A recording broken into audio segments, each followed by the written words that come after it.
Thrasher and Pipeman on W4CY Radio.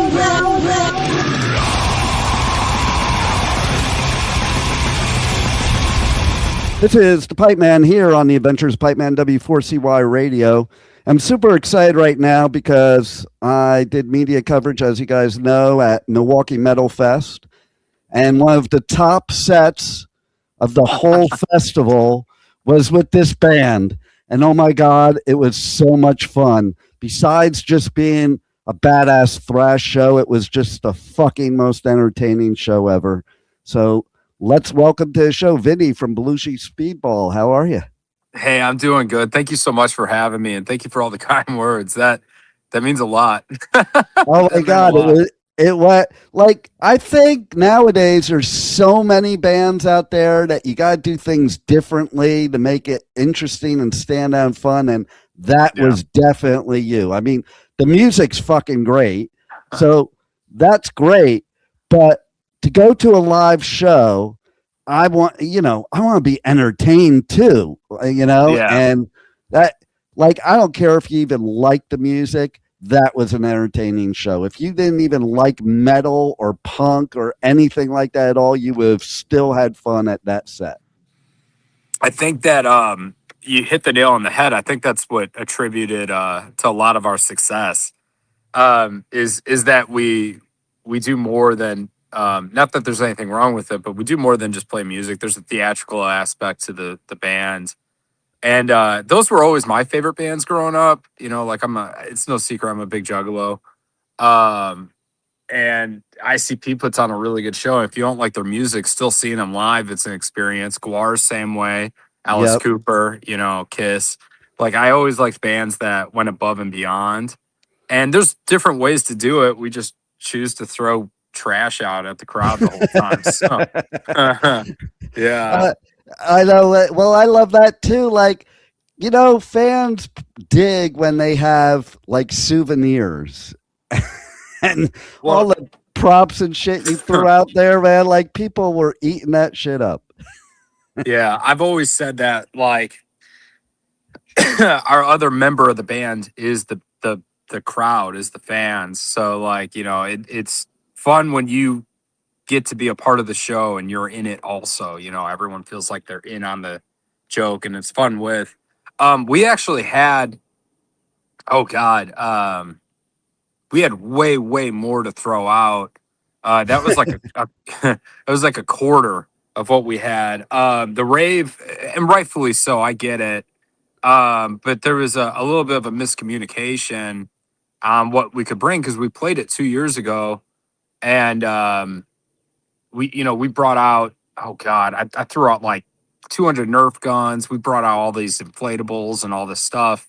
And so I had all these things, and not to say names, but the year that we played in the main room, a bunch of people threw out, they didn't throw it out. A bunch of the crowd grabbed trash cans and like dumped all the trash all over the place, like literal trash, like liquid trash. And then, like, I guess someone got hit in the head with one and got really hurt and had to go to the hospital. The security was telling me this. So they went through all the stuff we had to throw out, because I had, 200 wrapped gifts. Like, I had a Sega Genesis in one of them. I had like all these things, and they didn't want the crowd to like potentially hold on to it the entire day because we were playing so early. That was the other thing. And like, I don't know, get drunk and throw it at a band or something like that, which is understandable, because as people are coming in, they're searching everyone to make sure no one has this stuff on them, that they're not bringing crazy items in. And here we are throwing out all these crazy items. And people do act stupid. So it does happen. I mean, I got that. I wasn't, I was stressed because I had to like figure something out. So, we got there about 10 a.m., got there early, and they kind of let us know this. We had, I had like 1,000 rolls of toilet paper to throw out. And they're like, well, we'll have to charge you a confetti charge. And really? No one ever, and I said, well, I'll pay it. And then they were like, no, we just can't do it. And because again, so early, they didn't want the ballroom destroyed. But the thing that no one ever believes me on is at the end of a Belushi set, I give everyone trash bags. And I always say, hey, real fans clean up. Real fans clean up all the trash. If everyone does it, it'll be done in seconds. We did it at the gathering of the Juggalos, and they had it spotless because we threw out so much shit. You know, I you're was going talking to a bring giant, that up. I was yeah. going to bring that they obviously don't know you because, yes, you trash places, but then you're also meticulously clean them afterwards. So I think they were stressed. I think they were trying to go worst case scenario, and I got to respect them for that. They're making sure. sure everything's right. It's a really big festival. You know, we're low man on the totem pole on that main stage. I mean, I get it. You know, you got Suicidal Tendencies and Kill Switch Engage, and you know the Cobb, and like all these like legendary metal bands that still had to go on. And there's like 15-minute changeovers, 20-minute Yeah. changeovers. You know, so I understand it. I sent the boys out then. We had some stuffed animals. I sent them out to 2 separate Goodwills. And I said, buy every single stuffed animal you can. And if you can find one, find a Goodwill outlet. Because Goodwill outlets do all the bins. And it's like $1 a pound for like home goods and stuff. And that's stuffies, stuffed animals. That counts for that. So I sent them to 2 separate Goodwills. One found a Goodwill outlet. I said, hey, fill a cart full of shirts also. So we had a bunch of soft things to throw out. But yeah, no, it was about a quarter of what we really had. I had I had like 20 ginormous inflatables, and they didn't want that. And again, early in the set, they don't want someone getting hurt, and they don't want this part I kind of got too with the inflatables. Because like obviously Green Jello closed out the bar stage, and they always have inflatables. But the difference is when we played 2 years ago, it was kind of the same time frame. We were closing out the bar stage, so it didn't really matter what we threw out because there was only Right. 2 bands left. You know, they're worried if we threw out a bunch of inflatables, well, then you have these giant inflatables that everyone's crowd surfing on for the entire rest of the day. Yeah, I so could see that too. the risk grows exponentially. So yeah, no, very respectfully, like I understood and I agreed with the decision. I just had to scramble and Right.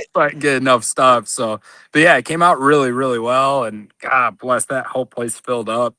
I was really surreal to look out there and just see a sea of people, you know, right before you hit. So Right. And that early in the day. And I love yeah, that you were going to throw out a Sega Genesis. That's fucking yeah. killer. I use a lot of the big festival Belushi shows to like clean out my shed, to clean out my like declutter, like a spring clean.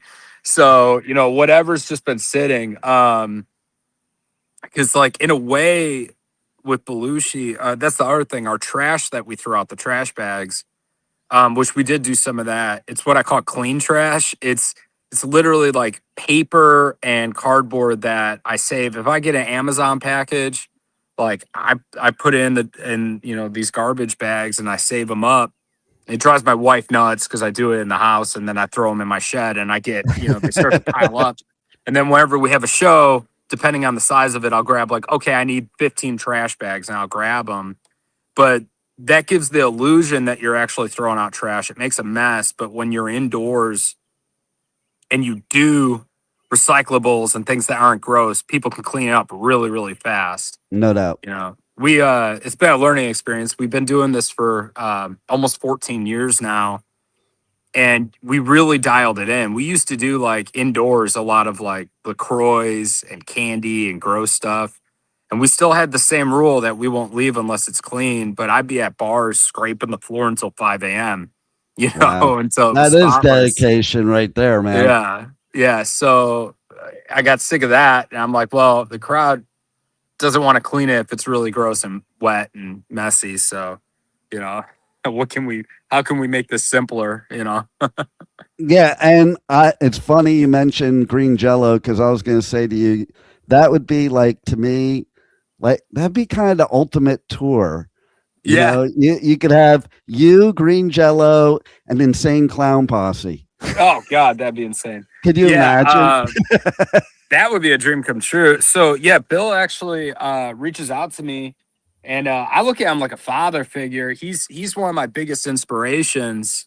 Not Man Speaker is with what he did with Green Jello. I had Serial Killer on VHS in in the 90s, and I think he's a genius. I think the way that he runs that band, kind of like how Black Label Society did it. I mean, he was doing it first, but to where he has like different chapters. Well, Bill can jump on a plane and fly anywhere, and there's going to be musicians there to be his band, because he's got something like 1,000 members.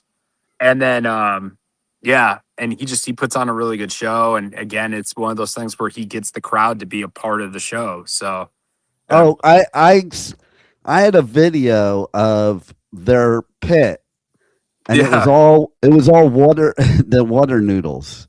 Yeah, and everybody's hitting each other with the water noodles. I'm like, this is the most fun pit ever. And I've been in lots of pits, but that was like and then you're same with yours too. Like, so that's why I say it'd be the perfect combo, because I just had so much fun at those two sets just because of the entertainment value alone. And of course, I like the music and everything, but the entertainment alone, like,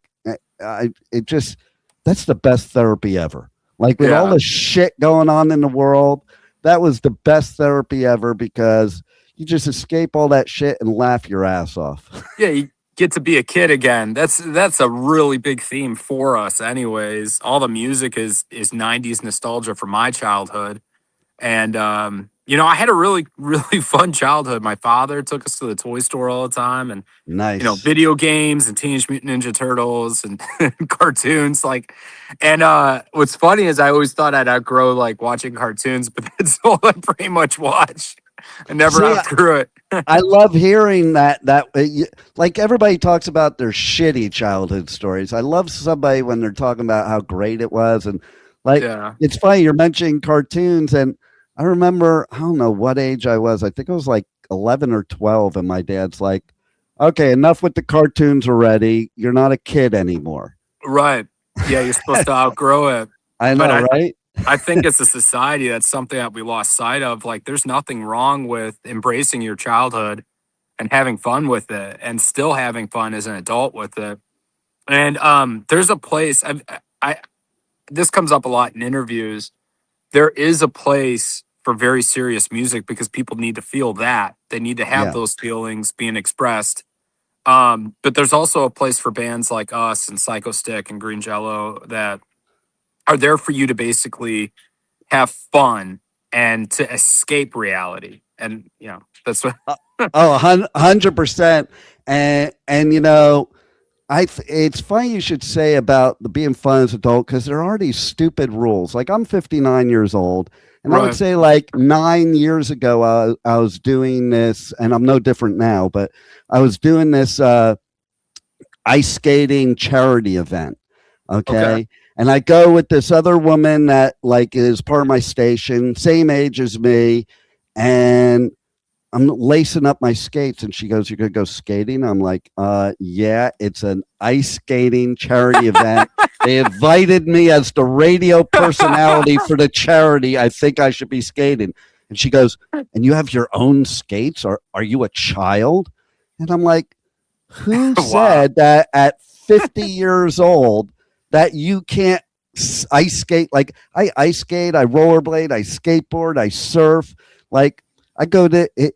I game. I was just at like Universal and Disney. Fuck your rules with I gotta be an adult and be stupid. Be an adult and not have fun. Now that you're an adult, now's the time to have fun, because you actually got the money to go do the things and buy the stuff that you want, and exactly. Yeah, and why not have fun? Like, it keeps you alive. Especially an opportunity like that. I'm big on if there's an opportunity like you said, to basically ice skate for free and just have fun for a day. Like, why not make an event out of it? It doesn't just have to be work. I mean, heck, exactly. If I'm getting my tires done and there's downtime, I'm gonna go walk around wherever area I'm at and go explore and try to make a day out of it. It's funny too, because I do media coverage at like festivals all over the US, UK, and Europe. And when I'm done with my interviews, I'm out there in the pit. And Right. like a lot of my media friends are like tired leaving. I'm like, what the fuck? Why do this if you're not gonna go have fun too? You know, Yeah. like, Yeah. You get to like see all these enjoy bands for it. free. Yeah. Exactly. And it's funny you mentioned Psycho Stick because right before Milwaukee Metal Fest, I was doing Welcome to Rockville, Oh, nice. and I was interviewing them. You'll have to check out the interview. It was one of the funniest ever because we got a code red. We were getting evacuated in the middle of the interview with them. And What caused that? it's fucking Florida during Oh, hurricane hurricane. season. We got evacuated 3 days in a row. Like Yeah. literally, I lost 12 interviews due to weather. I had 42 total, but 12 of them, nope. But the Psycho Stick one, it was in the middle. We were supposed to leave, and they just in the middle of the interview started freaking out, like on purpose, and like it was just this whole thing. And I'm yelling at the person running media that's telling us to get out, and like because I'm friendly with them, and like, what do you mean code red? Like, I already interviewed that band because there was a band Red that I interviewed earlier. So I was like, what do you mean red? I already interviewed that band. This is Psycho Stick. Yeah. It was Love funny it. as shit. Like, see, that's what it should be all about. And yes, you're right. The serious stuff has a place too, and that's great therapy too to get your shit out. I think you need a balance of all of it. I agree. There's a lot of music purists that that don't give us the time of day because they think we're mocking music, and I'm like, no, we're a serious band. Like, we write everything. I'm not feeling the feelings that other people are to put that into the music, and I'm very big on being authentic and being honest. And there's sometimes I sprinkle some serious stuff in there. It's usually in the verses. There's some, like, I lost my father in 2012. That was actually a Oh, big, sorry, man. yeah, that was a big catalyst for me to actually start Belushi, because I was in and out of bands all throughout my teens, and it never failed. I'd join a band, and like one person would decide, like, hey, I don't want to do this anymore. And the whole project would fold up instead of being like, hey, let's find someone else. And so when I started Belushi, it was a studio solo project. I just went in and wrote one song and, did majority of everything. And I just had this idea that, you know what, no matter what, I'm going to keep it going. And if someone steps away, hopefully it's amicable. It hasn't always been, but hopefully it's amicable. And we could just find someone else to fill that role, and they understand that that's the vision, that we keep this thing going no matter what. And so, like, we've had a rotating lineup for years because we're all adults, we all have lives, and Yeah. being in a touring metal band and getting out there isn't for everyone. And I will say now I have one of the strongest lineups I've ever had. And That's good to hear. yeah, it's been really awesome. The new album, all the albums in the past, I wrote all the guitars and pretty much majority of the music, and I'd have my buddy record guitar for me, but I was writing it. He would fix a lot of the parts, but I'm not the best guitar player, in the world, but I was good enough to write it. Well, this album, I think I only wrote 3 or 4 songs on it because the rest of my guys, Derek and Jameson, they all understood the vision, and I could trust them to write this style of music. They kind of got it, like, okay. And so, That's so kind of important. circling it back to my point about being authentic. If I'm a pretty optimistic guy, and I look at every single day like it's a gift, and because that's what I'm feeling, it wouldn't be true to myself to write, I guess, more serious, or to write feelings that I'm not feeling. Yeah. I think that the crowd would sense that, and it goes for nostalgia content too. I've had a lot of people tell me, like, hey, you got to write a song about Beyblades or about Yu-Gi-Oh. And the problem is like, that wasn't really a part of my childhood, and I was outgrown. I was a little bit too old for Yu-Gi-Oh and Beyblades when they started coming out, so I don't have the attachment I do like I would Yeah. something like SpongeBob or Ninja Turtles. You know what I mean? So, like, again, it wouldn't be authentic. I can't really sit down and write a song about something that I don't feel passionate about, which is weird to say, feeling passionate about cartoons, but I mean, that's the truth. I think can it's sit great. there. I could sit there and yeah. Well, exactly. I could sit there and write a song about the Terminator because it's like my favorite freaking movie. So I think that's a really big key factor to what I don't know sets us apart. I There's a think lot it's of important too in metal to be exactly the way you are. Like, yeah, if you want to be unauthentic, do pop. But metal, should, yeah, it should be authentic. Punk should be authentic. Like, and you're right. We can tell. Like, I can look up there and I can tell if somebody's being authentic or if they're just dialing it in. And to yeah. me, this genre is not one that should ever be dialed in. I agree. Not to say band names, but like there's a lot of really, really famous artists that, people only like their first 4 or 5 albums, everything ever since. They can't really get into it. Well, a big reason for that is, you know, when they were younger, they were struggling and they were hungry and they're writing about things that are really going on in their lives. But then all of a sudden, now they're millionaires and they're crushing it in life. It's hard to produce music with the same raw vibe to it. Yep. And even if it's like really well put together, you listen to it and it feels like it's missing something. It's missing like that passion, or maybe this is weird, but sometimes bands get really, really, really good at their craft, like amazing to where it's like formulaic. And then Yep. all of a sudden it feels like it's almost produced by a computer, so. No doubt. And you lose that rawness too. And Yeah. and to your point, Joe the Vandals told me one time, like he knew I wouldn't ask this question, but everybody asked him, like, when are the Vandals coming out with new music? And he's like, who wants somebody in their 50s writing a punk rock song? Right. And that's the reason, like, because you don't have that same attitude or usually as you did when you were a teenager writing that angry shit. Right. Um, I would say the exception to that rule, speaking of punk, is probably Fat Mike from NoFX. Oh, he's authentic all the way to the end. But a big part of that's because exactly right. Yeah, he's writing and writing about what he's feeling, and he's always had a very big satire and maybe sarcastic would be the word I'm looking for, kind of snarky. You know what I mean? Like this. Yeah. Yeah, he does a really good job of taking shitty situations and making it funny.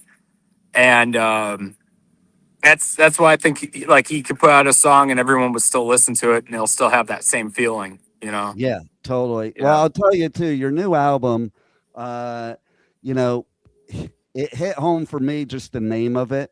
Okay. Hell yeah.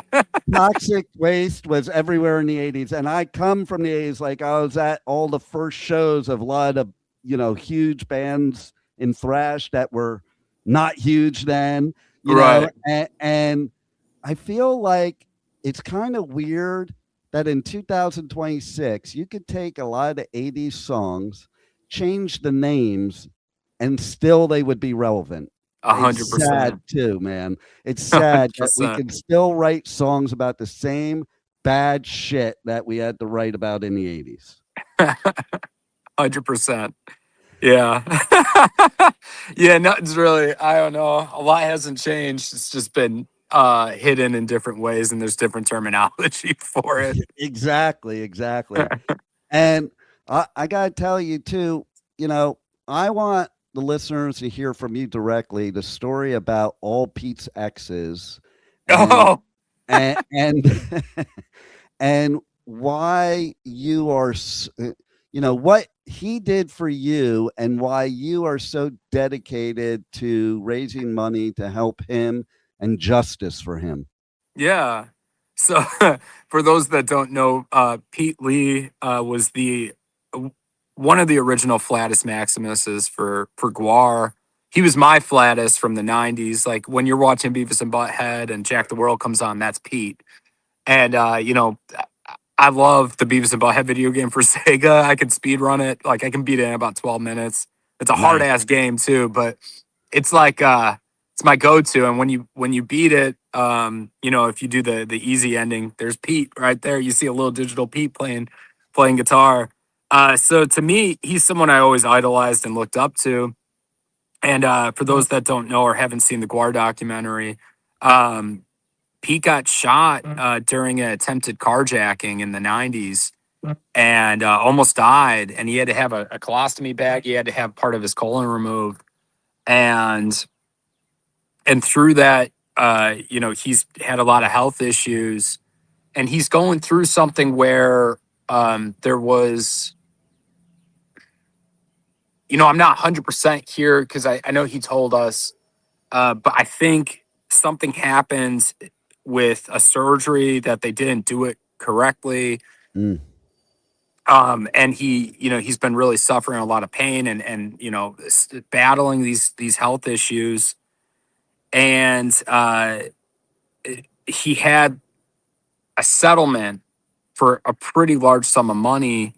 And the one person that's supposed to pay him out has been dragging they have the power to basically drag their feet in court and kind of just ride it out and make Pete kind of suffer with no money. And so he's struggling. So every little bit that we can give him, there was a GoFundMe last year around January-ish or February to try and raise some money for him. And all the fans kind of donated.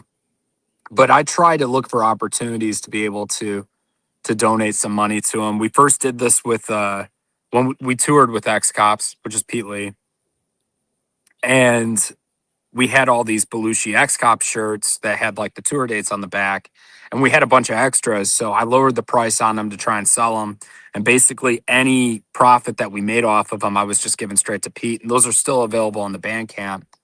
And so on this tour with X-Cops, Pete is one of the most genuine, humble, nice human beings you're ever going to meet. And again, he's got all this, just like we all do, but he's got all this baggage and he's going through it. And he still, when we're in Dallas, said, "Hey, I'm having everyone over. We're going to have a big cookout." And so he invited us over to his house. And it was, I don't know, a few hours before the show. And we get over to this house. And he's got like 5 or 6 women in this house. And they're cooking and they're pouring us drinks and they're serving us. And like, it was the most surreal thing ever. So we're in this guy's house. We're in one of my heroes' house. And he's got, gold records on the walls. And he's sitting there basically just giving us all this hospitality. And it was just a very surreal thing. And it shows that, you have someone that's a quote unquote rock star who's been very successful in their music career, humble enough to basically entertain those that, maybe aren't at the same level that he achieved, and that was probably the highlight of that tour. And it was such a surreal thing, like, so I had this idea to write this song. And I messaged Pete and was like, "Hey man, can you add leads on it for us? I'll pay you." And he was like, "Absolutely, you don't have to pay me." I still did. I sent him some money, and it came out amazing. And then, of course, we got the lyric video for it so people can see what I'm talking about. And it's all just a reference to Pete basically hosting us and all his exes, all these women feeding us. And so then, obviously, you have it behind you. That design is on a T-shirt, and any shirt that we sell, I did 100 of them. They're limited edition. I did 100 of that design. If I sell all of that, I'll make something else. But all profit from that's going to Pete to kind of just help him with whatever he needs the money for. If it's taking care of his health, paying his bills, trying to basically pay a lawyer to get his money, So. See, and I love that because it's not like you're a Metallica, okay, where you you can afford to just give away all the money on your merch, okay? So like the only way people make money as an artist nowadays is merch. So the fact that you're giving it all away, like that says everything about you. And that's why if they don't buy these shirts, they can't listen to my show. Fuck them. That's right. Like, I mean, listen, that's why, I think you are a great artist because it's not all about musicianship. It's all about who you are as a human being. And like hearing the story, that's why I wanted you to tell a story because people don't realize a lot of musicians, big or what have you, they're just human beings. They're the same as everybody else and just treat them like that, and they're all good people, it's fun, but it's your job. It's and so I love that to hear also other artists supporting other artists, because that doesn't always happen either. You know, sometimes there's that cattiness or whatever, like, you know, but you are a true great human being with great music and fucking one of the most epic live shows. And I've seen thousands of them, you know, Thank and you. I remember I didn't catch a lot of sets because I was so busy at Milwaukee Metal Fest, but I made sure to go to your set because I knew it would be a blast. I made sure to go to Green Jello so Yeah. I could chant Green Jello sucks and hit people with water noodles. Yeah. And like, see, that's what it's all about. Like, metal should be fun. And yes, there's serious parts to it, but music is the best therapy, and having a fun environment like that, like, it makes everybody escape their problems. So thank you for that. And thank you for helping everybody by giving great music and helping Pete just out of the goodness of your heart, and remembering too that, like, he took care of you, like we all take care of each other. That's right. You know, and so for all that, thanks for being on the Adventures of Pipeman. Thank you, man. I appreciate it. My pleasure. What's up? This is Vinny from Belushi Speed Ball. You're listening to the Pipeman on W4CY Radio. Thank you for listening to the Adventures of Pipeman on W4CY Radio.